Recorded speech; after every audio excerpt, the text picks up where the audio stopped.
हे महाराज श्री नमोस्तु नमोस्तु नमोस्तु, इच्छामि इच्छामि इच्छामि। इसी के साथ हम पूज्यवर मुनि श्री संधान सागर जी महाराज जी के पावन श्री चरणों में शंका समाधान के इस सत्र को आगे बढ़ाने के लिए प्रार्थना करते हैं। नमोस्तु महाराज जी। चलते हैं रक्षाबंधन के आज इस पावन पर्व पर, जिनकी छत्र छाया में हम सबकी रक्षा होना निश्चित है, ऐसे ही गुरु के चरणों में बारंबार नमोस्तु करते हुए अपन इस पावन धरा से आज का यह शंका समाधान का सत्र प्रारंभ करें। और बंधुओं, मैं प्रथम प्रश्न के लिए आवाज दे रहा हूँ। सीए संकल्प शिक्षा सिद्धांत से सिद्ध परिवार वे अपना प्रश्न करें। उनके साथ में ही चाहूँगा अवधपुरी वाले और भी लोग, लोकेश मनीषा और प्रतीक प्रियंका लहरी, वे भी साथ में हो जाएं। और दो प्रश्न। महाराज श्री, मैंने इसी शंका समाधान में सुना था, आपने बताया था कि किसी भी व्यक्ति की यदि मृत्यु होती है तो उसकी आत्मा 3 समय में पर्याय बदल लेती है। तो महाराज जी, मेरी ये शंका है कि मनुष्य की जो अगली पर्याय होती है उसका डिसाइड अभी इसी भाव के कर्मों के अनुसार होता है कि पूर्व भाव से ही डिसाइडेड होता है? देखो, ऐसा है, हमारी आगामी जन्म की स्थिति हम इसी जन्म में तय करते हैं। इसका अतीत के अन्य जन्मों से संबंध नहीं रहता, क्योंकि हमारी जो आगामी भाव की व्यवस्था है वह आयु कर्म के ऊपर निर्भर करती है, और आयु कर्म का बंध हम वर्तमान जीवन में ही करते हैं। समझ गए? तो यहाँ हम जैसी आयु बांधेंगे, आने वाले जन्म में हम वैसे ही जगह जाएंगे। समझ गए? वैसा जीवन पाएंगे। हाँ, लेकिन जन्म भले कहीं हो जाए, आयु के अनुरूप होता है। किसी एक आयु में हम टिक भले जाए, लेकिन उस आयु में भी अन्य कई जन्मों के कर्म हमारे साथ जुड़ते हैं। जैसे वर्तमान में हम मनुष्य हैं, निश्चित हमने मानवीय कार्य किए होंगे तो आज हमें मनुष्य बनने का योग मिला।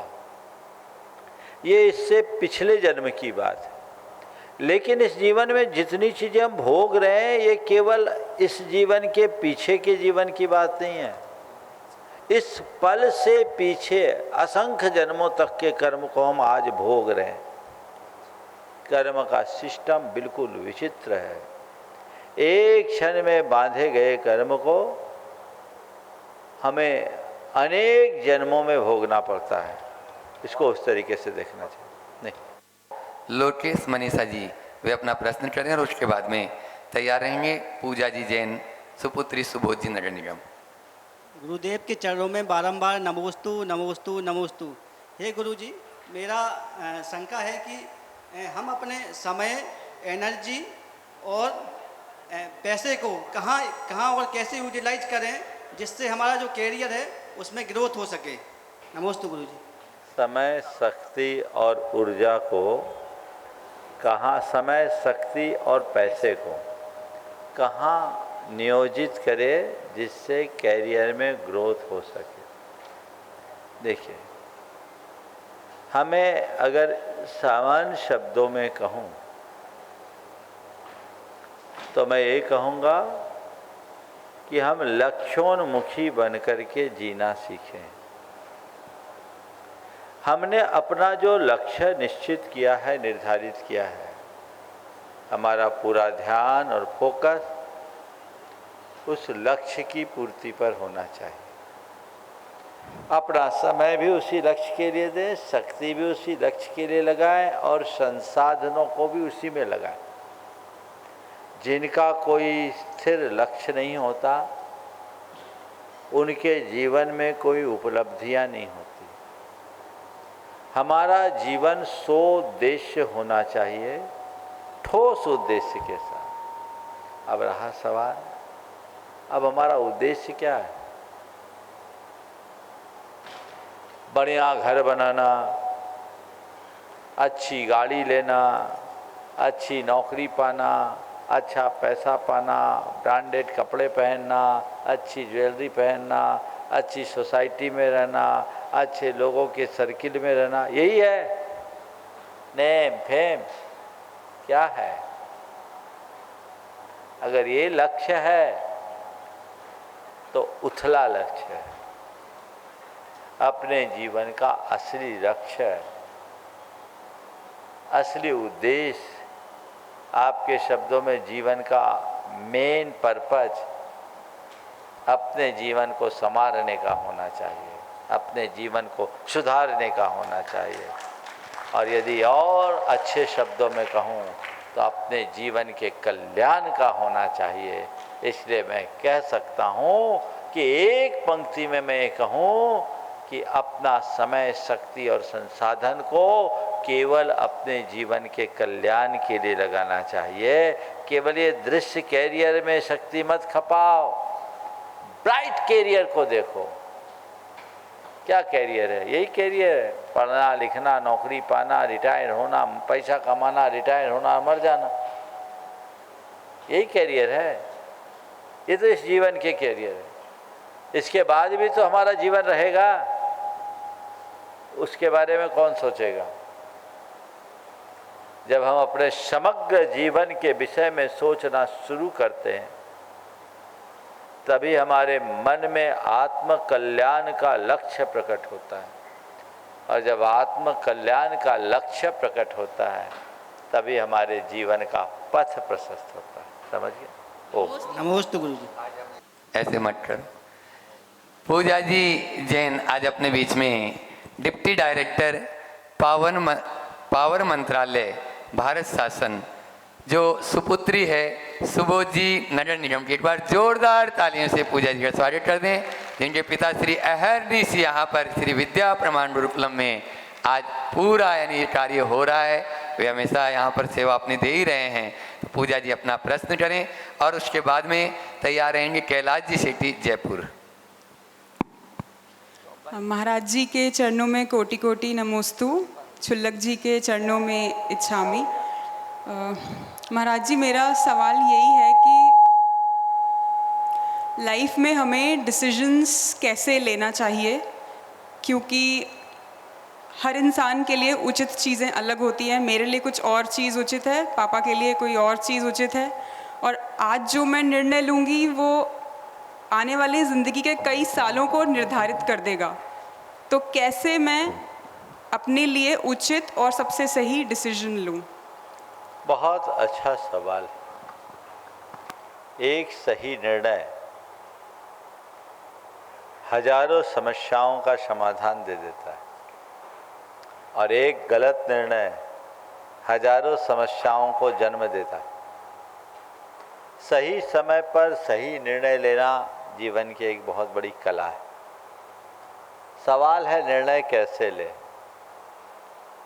निर्णय दो तरीके से लिए जाते हैं, एक तो स्वयं के अनुभवों से और दूसरा अनुभवियों के परामर्श से। जिनका जीवन प्रौढ़ और परिपक्व हो चुका, जिनने जीवन में गहन अनुभव प्राप्त कर लिया है, वो खुद के अनुभव से अपना निर्णय ले सकते हैं। निर्णय लेने की एक प्रतिभा भी होती है जिसको बोलते हैं मनीषा, आंतरिक प्रज्ञा। कुछ लोग इतने प्रत्युत्पन्न होते हैं कि वे औचित्य को समझते हुए तत्क्षण निर्णय लेने में सक्षम होते हैं। एक नैसर्गिक प्रतिभा होती है, और उसके साथ यदि अनुभव का पुट जुड़ जाए तो ऐसे लोग अच्छे निर्णय लेने में पूरी तरह समर्थ होते हैं। दूसरा है, अगर खुद के अनुभव से निर्णय न ले पाए तो जिनको अच्छा अनुभव हो चुका है और जिनको हम अपना हित चिंतक, कल्याण मित्र या जिन्हें हम अपना आत्मीय समझते हैं, उनसे परामर्श लेकर के भी निर्णय लिया जा सकता है। और निर्णय में भी दो तरह के निर्णय होते हैं। एक ऐसा निर्णय जिसका संबंध केवल हमारे वैयक्तिक जीवन से होता है, और वैयक्तिक जीवन से भी ऐसा जुड़ा हुआ निर्णय जिसका कोई बहुत दीर्घकालिक परिणाम नहीं हो, तो ऐसे निर्णयों में ज़्यादा सोचने की ज़रूरत नहीं है। अपने विवेक और विचार से निर्णय लेना चाहिए और निर्णित विषय पर पूरा ध्यान रखना चाहिए। यदि उसमें कोई चूक हो जाए तो उसकी पुनरावृत्ति से बचने का प्रयत्न करना चाहिए। कई बार गलत निर्णय भी सही निर्णय के आधार बन जाते हैं। लेकिन व्यक्तिगत निर्णय भी जिसमें हमारा दीर्घकालिक हित जुड़ा हो, मान लो तुम्हारी जैसी लड़की, उसे अपना विवाह ही करना हो, शायद तुम तो विवाहित हो गई ना, हाँ, तो एक उदाहरण के दे रहा हूँ, सपोज उसको अपने विवाह का निर्णय लेना है। एक जमाना था कि ये निर्णय माता पिता लेते थे। कई ऐसे किस्से हुए हैं, उससे क्या, कई ऐसे लोग हैं जिनने एक दूसरे को देखा भी नहीं और विवाह कर लिया। माता पिता ने जिसको तय कर लिया और उनकी ज़िंदगी बहुत अच्छी निभी, आज भी निभ रही है। ऐसे बहुत उदाहरण होंगे। आज ट्रेंड बदल गया, विवाह को वैयक्तिक निर्णय मान लिया गया और युवक युवती खुद से निर्णय लेते हैं, अपनी चॉइस। माता पिता का अब कोई खास रोल देखने को नहीं मिलता। उन्हें तो केवल अपनी सम्मति की मुहर भर लगानी होती है। निर्णय युवक और युवतियों का होता है, लड़के लड़कियों के बीच का होता है। ठीक है, आज के बच्चे काफ़ी पढ़े लिखे हैं, पर जो पढ़ा लिखा हो, अनुभवी और समझदार हो, ये कोई ज़रूरी नहीं। परिणाम सामने है। नई सोच ने एक व्यवस्था बदली, पर रिजल्ट क्या है? आज तलाक के जितने प्रकरण आ रहे हैं, पहले ऐसा सुनते थे क्या? क्यों? ये विचारणीय सवाल है। इसके पीछे कारण कौन है? दूसरा, कदाचित तलाक न भी हो तो आपसी एडजस्टमेंट कितना है, खींचातानी कितनी अधिक हो रही है। क्या देख के निर्णय लिया आपने? अनुभव तो नहीं था ना। किसी से बातचीत करके आप घंटे 2 घंटे की मीटिंग में बातचीत करके कुछ नहीं कर सकते। हर आदमी चीज़ों को मैनिपुलेट करना जानता है, और आज के युवक युवती तो इतने पढ़ लिख गए हैं, बड़े बड़े कारपोरेट में काम करने वाले होते हैं, मैनिपुलेशन में माहिर होते हैं। उनको पता है कि किसके सामने हमें अपने आप को किस रूप में प्रस्तुत करना है, और वो बातचीत होने के बाद प्रायः संबंधों में कटुता आती है। तो ऐसे निर्णय के विषय में मैं परामर्श दूंगा, अपनी चॉइस रखो, पर डिसीजन अनुभवियों को दो, उन पर छोड़ो, ज़्यादा सफल हो। जितने लव मैरिज होते हैं भारत और भारत से बाहर सब जगह हो, उनका रिकॉर्ड देखिए, सबसे ज़्यादा डिवोर्स उनके ज़्यादा होते हैं। क्यों? कहीं ना कहीं कमियां हैं ना। ये कमी हमें बहुत सारी बातों को विचार करने के लिए बाध्य करती है। तो खुद के भी बड़े निर्णय अपने घर के बड़े बुजुर्गों के सम्मति पर लेना चाहिए। बुंदेलखंड की एक कहावत है, जो न माने सयानों की सीख, ले खपरिया मांगे भीख, है ना। ये सब बातें निराधार नहीं है। हमारे शास्त्रों में हम मुनियों को भी वृद्ध संगति का उपदेश दिया, क्योंकि अनुभव पढ़ने से नहीं आता, अनुभव जीवन से मिलता है। और हर व्यक्ति जीवन जीता है, कोई जरूरी नहीं कि वो अनुभवी हो। अनुभवी वो लोग होते हैं जो जीवन को निकटता से देखते हैं, समझते हैं, समीक्षा करते हैं और अपने जीवन में बदलाव लाते हैं। ऐसे निर्णयों को भी हमें साझा करना चाहिए।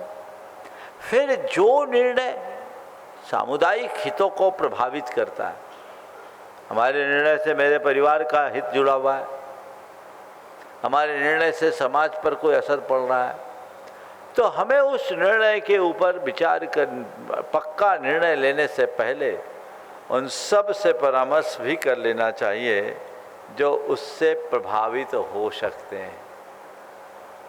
हो सकता उनसे हमें कोई नई दिशा मिल जाए, हो सकता है वे हमें कोई नई राह बता दें, और यदि ऐसी दिशा, ऐसी दृष्टि, ऐसी राह मिल जाए तो जीवन बदल सकता। बहुत बहुत अपने बीच में जयपुर से कैलाश जी सेठी, अजमेर से कैलाश जी सेठी, जो 16 कारण में गुरुवर के सानिध्य में रहकर साधना करते रहते हैं, आज उनका दूसरा उपवास है। एक बार जोरदार ताली बजा दीजिए कैलाश जी सेठी के लिए। नमस्ते महाराज जी, नमस्ते महाराज, नमस्ते महाराज। मेरा सवाल ये महाराज जी, जब कोई घर पे आता है तो वो कहते हैं वेलकम वेलकम वेलकम, अभिनंदन करते हैं, लेकिन जाता है तो उसको वेल गो क्यों नहीं कहते हैं? जैसे कोई आदमी ऊपर जा रहा है तो उसको कहना चाहिए भाई अच्छी गति में जा, तो ऐसा क्यों नहीं कहते? पहले तो मैं चाहूँगा एक बार कैलाश जी के आप लोग जोरदार अभिनंदन कर दें। जो पुराने वे सब जानते हैं, ये एक बड़े साधक व्यक्ति हैं। साल में लगभग 250 दिन से अधिक इनका उपवास चलता है, और यहाँ ये आए हैं अपने उपवास की साधना के लिए। 32 का लक्ष्य लेकर आए हैं। आज दूसरा उपवास इनका चल रहा है। एक बार पुनः अभिनंदन कर दें, और भोपाल वालों को मैं कहूँगा कि आप इनकी साधना में सहायक बनिएगा, बाधक नहीं। आपने पूछा वेलकम तो कह देते हैं, सुस्वागतम तो कह देते हैं, लेकिन वेल गो क्यों नहीं कहते? हमारी संस्कृति में एक बहुत बड़ा संदेश है, आगतस्य स्वागतम कुर्यात् गच्छन्तम न वार्ये। आने वाले का स्वागत करो, जाने वाले को रोको मत। आना अच्छा लगता है ना, जाने के लिए हम क्यों बोले भाई जाओ तुम अच्छे से जाओ? हम तो आने का स्वागत करते, सूरज के उगने का स्वागत होता है, समझ गए? इसलिए जाने की बात हमारे यहाँ प्रमुखता से नहीं ली जाती, आने की बात को प्रमुखता दी जाती है। तो आ गए, हमने स्वागत किया। अच्छे से जाओ कहने में चुभता है। हमारे यहाँ तो बंगाल में आप जाओगे तो बंगाल में तो जाने की बात ही नहीं कही जाती। अगर किसी को जाना भी हो ना तो कहता आशी मैं आता हूँ। बुरा लगता है कोई कह देता है कि मैं जा रहा हूँ, या किसी को बोलना कि तुम जाओ तो उसको बुरा लगेगा, उसको क्या आइए, आश्चर्य, आश्चर्य, ये इस तरह के शब्दों का प्रयोग करते हैं। तो मैं उसी का अनुकरण करता हूं। नमस्ते महाराज जी, नमस्ते। राजेश जी जैन लालगाठी, वे अपना प्रश्न करो। नमोस्तु महाराज श्री। महाराज श्री, हमारा जो ऑनलाइन भावना योग की क्लास है वो बहुत अच्छी चल रही है, और अभी काव्य गोष्ठी का भी हमने बहुत सफल आयोजन किया, और कल शाम को हमने पंचायती जैन मंदिर लालघाटी में भी भावना योग का कार्यक्रम रखा और लोगों ने सराहा, और उसको और दिन में डेली करने का उन्होंने बोला है। अब मेरा प्रश्न यह है महाराज श्री, आजकल बोलना हर कोई चाहता है, सुनने में लोगों की रुचि नहीं है, क्योंकि सुनने में धैर्य लगता है। बोलना एक कला है तो सुनना उससे भी बड़ा हुनर है। कहते हैं कब जब कोई वक्ता अपनी बातों की गहराई तक नहीं जा पाता तो अपना भाषण लंबा कर देता है। क्या वक्ता विद्वान होता है तो श्रोता परम विद्वान होता है। वो सुनते समय बोलने वाले के शब्दों का संपादन करता है। जब वक्ता बोझिल या अतिरेक हो जाता है तो श्रोता सुनने का अभिनय करने लगता है। तो मेरा प्रश्न यह है कि वक्ता की क्या सीमा होना चाहिए कि श्रोता उसे ध्यान से सुने? देखो, वक्ता को बुद्धिमान होना चाहिए और श्रोता को विद्वान होना चाहिए। मेरी बात को सुनो थोड़ा। वक्ता को बुद्धिमान होना चाहिए और श्रोता को विद्वान होना चाहिए। मतलब बुद्धिमान और विद्वान में अंतर क्या जानते हैं? बुद्धिमान क्यों? कौन? जो बड़ी बात को छोटी बनाकर हृदय में उतार दे वो बुद्धिमान। बुद्धिमान, बस। और जो छोटी बात को बड़ी बनाकर फैला दे वो विद्वान। फिर से दोहरा उदाहरण, लक्षण ध्यान रखना। जो बड़ी बात को छोटी बनाकर हृदय में उतार दे वो बुद्धिमान, और जो छोटी बात को बड़ी बनाकर सब में फैला दे वो विद्वान। वक्ता बुद्धिमान हो ताकि छोटी में सब बातें श्रोता के हृदय में उतार दे, और श्रोता इतना विद्वान हो कि छोटी बात सुनकर सारी दुनिया में उसे बड़ी बना करके फैला दे और सब तक उस तक पहुंचा दे। समझ गए? ये दृष्टिकोण यदि बन जाए तो सारी समस्या हल हो जाए। नमस्ते। अपने बीच में गुजरात गांधीधाम से आलोक ज्योति आहना हुनर जी यहाँ पर उपस्थित है। एक बार जोरदार तालियों से, बड़ाइतन ट्रस्टी हैं, एक बार जोरदार तालियों से स्वागत अभिनंदन करें। और मैं चाहूँगा वहीं पर जाकर नरेंद्र जी टोंगिया प्रांतीय अध्यक्ष गुणायतन और साथ में महावीर जी और चंद्रकला जी पाटनी महिला सम्मान के लिए वहाँ पहुँच जाएं। आप अपना प्रश्न करें, आलोक जी ज्योति जी अपना प्रश्न करें और उसके बाद में अनिमेश जी गोमिया तैयार रहेंगे।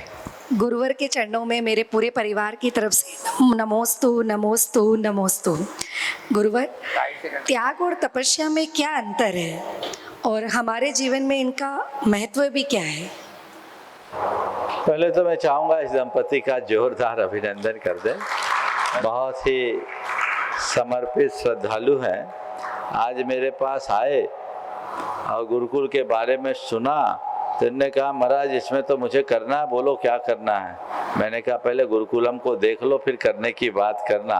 बहुत कम लोग ऐसे होते हैं जो हर अच्छे कार्य के लिए उत्साहित रहते हैं। ये गुणायतन से तो विशेष रूप से जुड़े ही हैं, बहुत उदार भाव रखने वाले व्यक्ति हैं। एक बार पुनः इनका जोरदार अभिनंदन कर दें। आपने पूछा है त्याग और तपस्या में क्या अंतर है। त्याग अलग चीज़ है, तपस्या अलग चीज़ है। त्याग बाहरी होता है, भौतिक वस्तुओं का होता है, और तप आंतरिक भी होता है। समझ गए?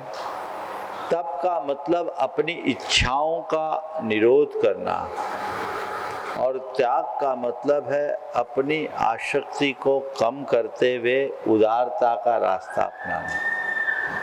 जब हम अपनी सामग्री का कोई अंश किसी और के लिए अर्पित करते हैं तो वो त्याग होता है, लेकिन जब हम अपनी सारी इच्छाओं को अपने लिए समर्पित करते हैं तो तप होता है।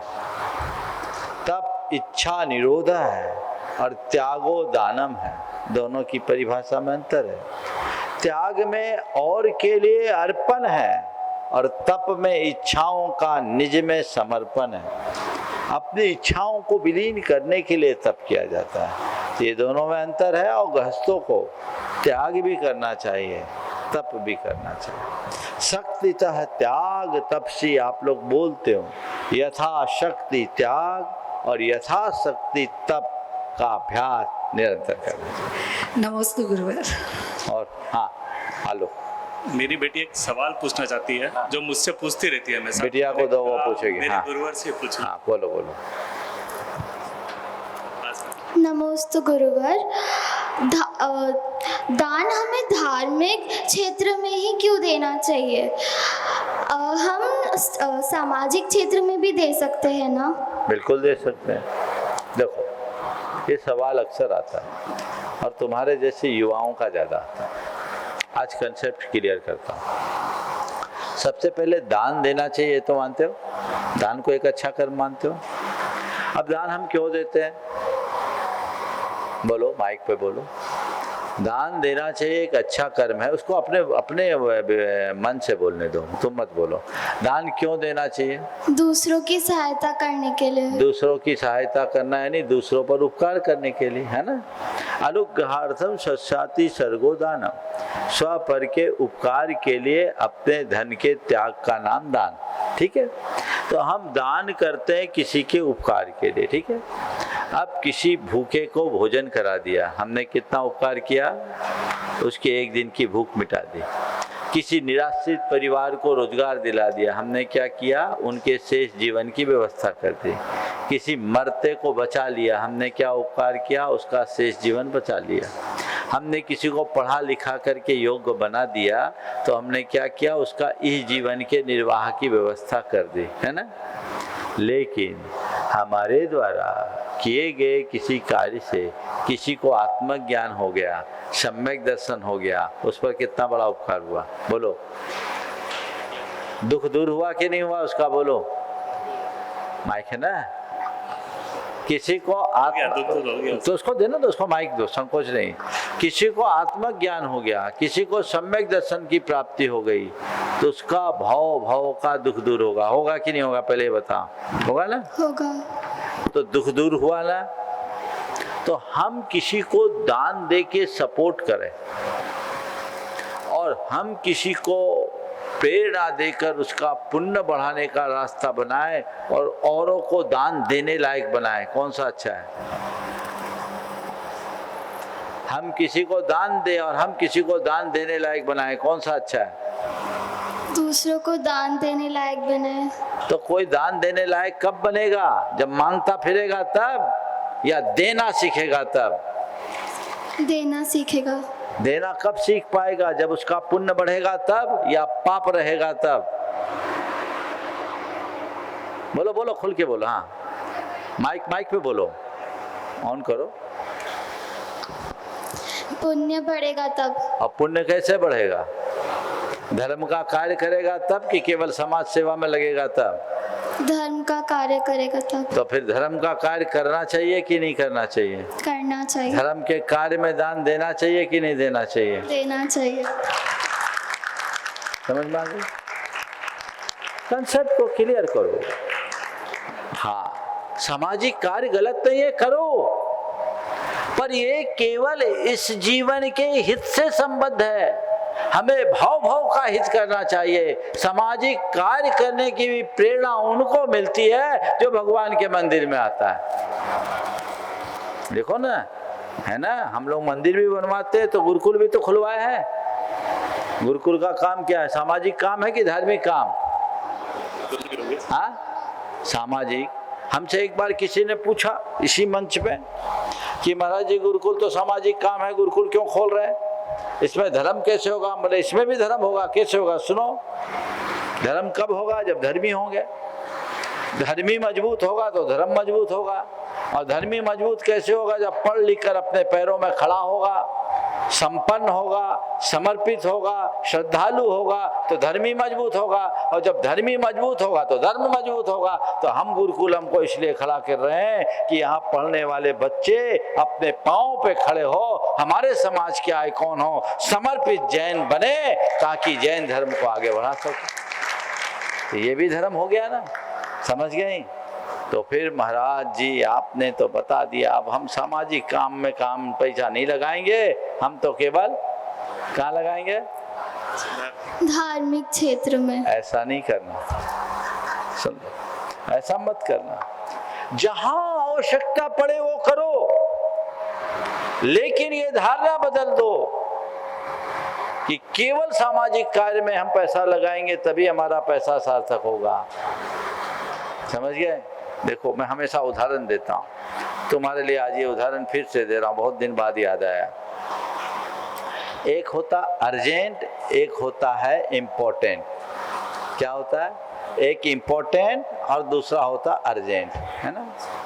जो हमारे लिए इम्पोर्टेंट होता है उसको तो हम इम्पोर्टेंट मानते हैं ना। लेकिन कई बार ऐसा होता है कि अर्जेंट कोई काम आ जाए, अर्जेंसी आने से कई बार इम्पोर्टेंट काम को भी छोड़ना पड़ता है। मान लो किसी की प्रधानमंत्री जी के साथ एक मीटिंग फिक्स हो गई, समय मिल गया, मीटिंग फिक्स हो गई, तो हर व्यक्ति के लिए एक इम्पोर्टेंट बात होगी कि नहीं होगी? हाँ, अब प्रधानमंत्री जी से मिलने का समय तय हो गया, आप जा ही रहे हैं और पेट खराब हो गया उसी समय।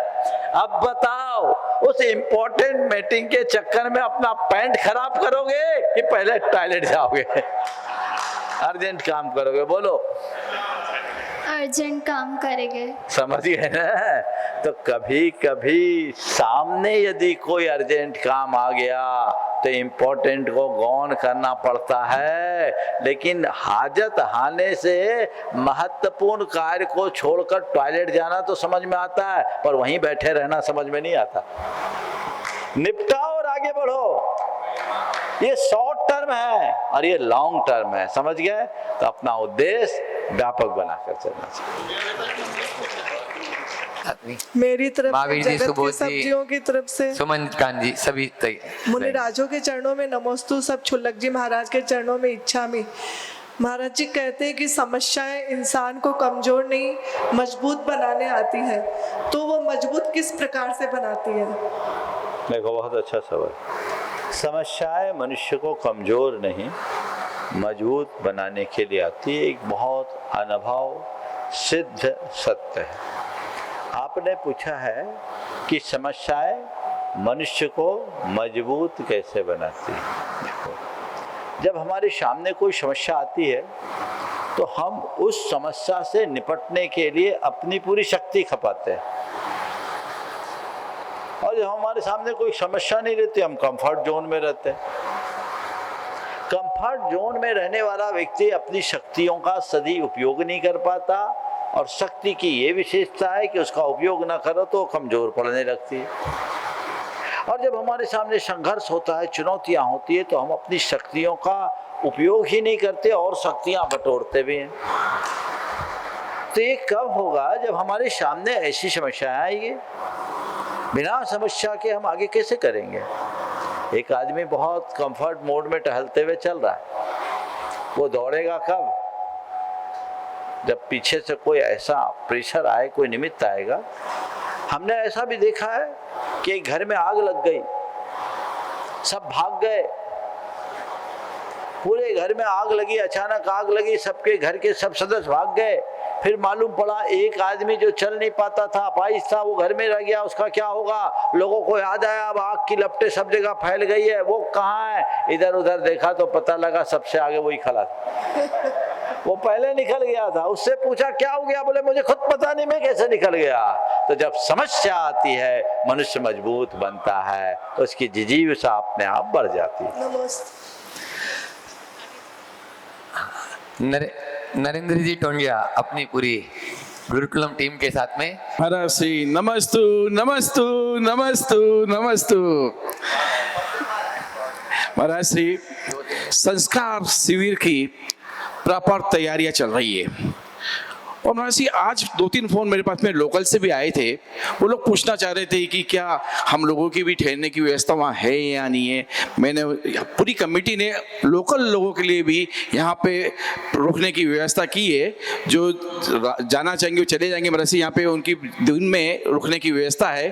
और जो लोग बाहर से आ रहे हैं महाराज जी, उन सब के लिए भी बहुत अच्छी व्यवस्थित व्यवस्था की गई है। सबके लिए 16 से त्यागी व्यक्तियों के लिए भोजन की व्यवस्था, उन लोगों के लिए लाने के लिए, ठहरने की सारी व्यवस्था, प्रॉपर व्यवस्था महाराज जी की गई है। महाराज जी एक मेरा सवाल है छोटा सा। महाराज जी बहुत से लोग दान राशि बोल रहे हैं, लेकिन राशि आ नहीं रही है महाराज जी, क्या ये उचित है या नहीं? देखो, सबसे पहली बात तो श्रावक संस्कार शिविर अब तो सामने है, और बहुत जल्दी मैं तो कहूँगा पंजीयन भी बंद करना चाहिए। जितने आ गए 2-4 दिन और देखिए, लेकिन जिनको आना है जल्दी आइए। और जो लोग लोकल हैं और चाहते हैं कि मैं 10 दिन घर से मुक्त होकर रहूं, गृह त्याग करके रहना चाहते हैं, आप व्यवस्था कीजिए। पर ये बात जरूर है, मैं सभी को बोलूँगा, व्यवस्थाएं वहीं हो पाएगी जहाँ इनके पास है ना। उस व्यवस्था की आपके अनुकूल व्यवस्था ये जितनी उत्तम से उत्तम कर सके करना चाहिए।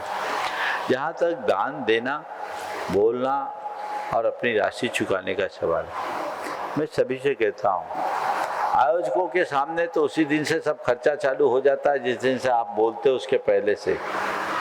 तो आप लोग कहीं भी दान करो तो दान की राशि चुकाने में भी अपनी तत्परता दिखानी चाहिए। जितनी उदारता से आप दान बोलते हो उतनी ही तत्परता से दान देना चाहिए, तब वो आपको वापस वास्तविक पुण्य के रूप में फलेगा।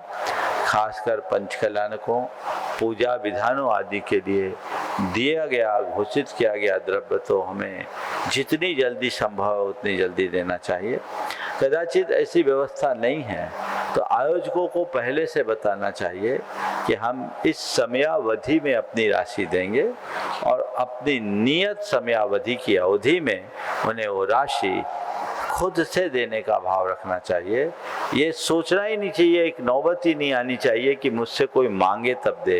ये तो मेरा पुण्य है, मैंने दान अपने कल्याण के लिए दिया है, किसी पर एहसान के लिए नहीं। ये कंसेप्ट मन में रहे तो कभी किसी से मांगने की ज़रूरत नहीं होगी। मैं समझ रहा हूँ कि चूँकि आयोजकों के मन में हमेशा चिंता रहती है तो आपका बोलना सही है, लेकिन भोपाल वालों को मैं जानता हूँ, भोपाल वालों में कहीं कोई कमी नहीं रहती, नहीं रखते, इसलिए आप लोग अपनी उदारता और तत्परता दोनों का ख्याल रखें। नमस्ते महाराज जी, नमस्ते नमस्ते नमस्ते। हाँ, ब्रह्मचारिणी सुजाता दीदी वो अपना प्रश्न करें और समय रहेगा तो प्रतीक प्रियंका लहरी वे तैयार रहेंगे। नमोस्तु महाराज जी, इच्छामी महाराज जी, अपने भीतर अंतरंग दृष्टि कैसे लाएं? अपने भीतर अंतरंग दृष्टि कैसे लाएं? नित्य अपनी आत्मा की भावना भाए, शुद्धोहम, सहजोहम, शांतोहम और शोहम, इसकी धुन जगाए। मैं शुद्ध आत्मा हूँ, मैं एक शाश्वत आत्मा हूँ, बाकी जो है वह सब महज संयोग है। इतने में न जाए, केवल 2 वाक्य मंत्रों का प्रयोग करो, कोहम सोहम, कोहम सोहम। और गहरे में जाना चाहते हैं तो कोहम को भी हटा दो, सोहम सोहम सोहम। बस अपने स्वरूप की भावना ही स्वरूप की उपलब्धि का आधार बनती है। तो अपने स्वरूप तक पहुंचना चाहते हैं तो निरंतर स्वरूप की भावना भाने का अभ्यास करें। नमोस्तु महाराज जी। प्रतीक जी लहरी अपना प्रश्न करें। द्वय महाराज जी के चरणों में नमोस्तु, शुल्लक महाराज जी के चरणों में इच्छामी।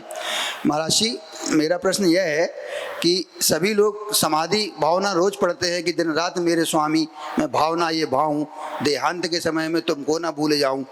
पर महाराज जी, जब परिवार में कुछ ऐसी स्थिति आती है कि किसी का समाधि मरण होने को हो और हम छोटे लोग उनको ऐसा बोलते हैं कि इनको गुरुजी के पास ले चलें या कहीं कुछ संबोधन करवा दें, तो परिवार वाले या वो व्यक्ति उसको नेगेटिव वे में लेता है। तो महाराज जी, इस चीज़ को हम कैसे समझाएं कि अंतिम सत्य मृत्यु है तो उसको अच्छे से कैसे कर सकें? देखो, लोगों के मन में इतना मोह रहता है कि इस तरफ लोगों की दृष्टि बहुत कम जाती है। फिर कुछ लोग तो लोक दिखावे के लिए भी ये करते हैं। मुझे लगता है कि लोग किसी की सेवा के लिए सेवा नहीं करते, लोग हमारे लिए क्या कहेंगे इसको ध्यान में रखकर ज़्यादा करते हैं।